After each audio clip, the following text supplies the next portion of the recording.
All right, welcome back everybody to Pim's Lantern Cave. This is part 2 of the gasket removal from a fuel cap and replacement.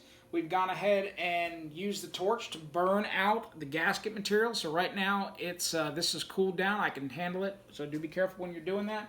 Like I said in the previous video, we're going to remove this with a blunt object.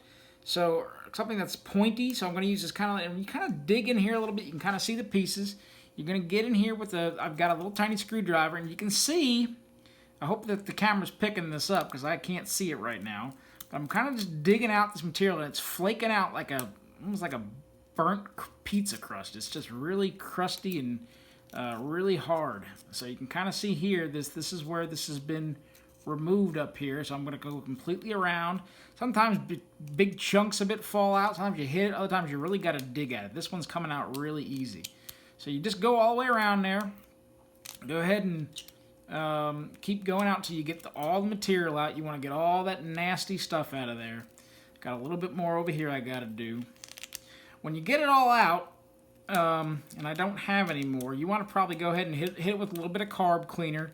Just get any of those little tiny, you can see how my fingers are getting all black. So that's going to happen, part of being in the shop. So see how I can take my screwdriver now and I can spin it all the way around. I've got all that gasket material.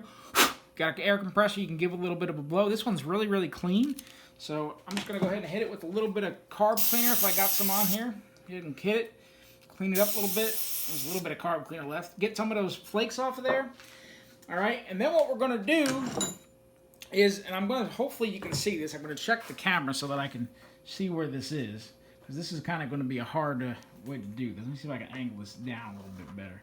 Yeah, that'll work good. All right, so what we're going to do next is we're going to go ahead and grab our new gasket material. You can see this is rubbery. Okay, it's just like an O-ring. All right, but it's flexible. All right, I'm going to go ahead and lay this down on top. Right, and then with a screwdriver, using a flathead screwdriver, it works best. I'm just going to press this in to those grooves. Kind of start rotating it, go around. Okay, remember I told you in the video you want to be real careful you don't squeeze this, but you kind of want to just start pressing it down as you rotate the piece as you're doing it. So you're pressing the gasket material into that slot that you just cleaned out. Okay, we're just going to go all the way around and keep getting it till it's all flat and flush. Okay, and want that little pie piece, the little pie pot to stick up there, as I call it. I don't know if that's what it's called, so if anybody wants to correct me, you can do that. Push it all down, make sure it's nice and flush. You should see right here, you should kind of see the tip, here's the metal, nice and flush with the gasket material. All right, our gasket's back in place. It's nice and flush in there. Now we can go ahead and reassemble.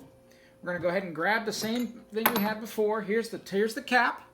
Right, good time to get any sort of gunk that's out of there. Just kind of, you can brush it off or grab a rag and clean it up, make it look nice. All right, go ahead and put your cap in here. You obviously want the threaded hole to line up with the hole on the cap. Right, and go ahead and start your screw in there. Just do it by hand, get it started.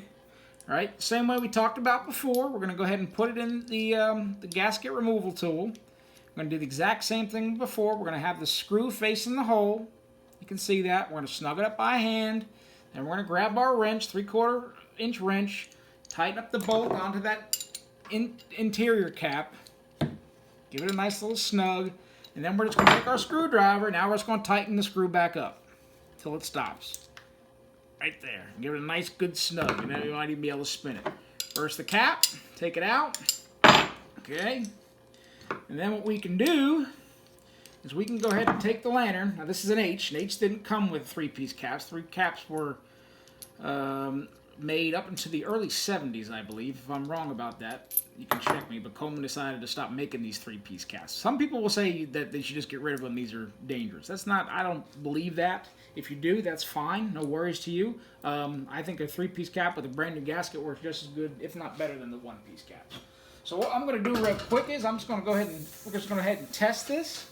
All right, it was leaking like a sieve before. It just would not hold any pressure. Turn it on there. Just snug it down. Go ahead and give some pumps into your lantern.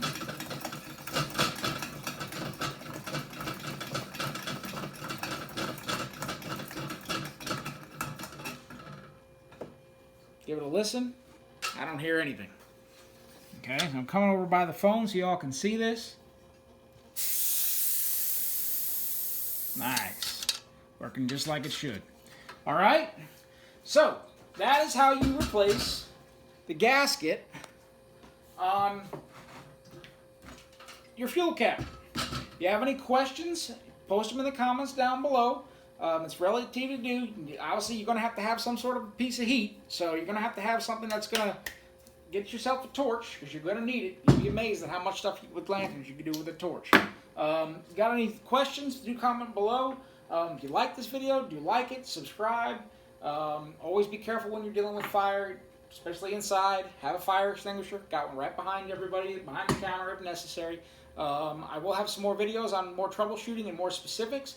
Do tune in the next time, and I appreciate it. Happy 4th of July.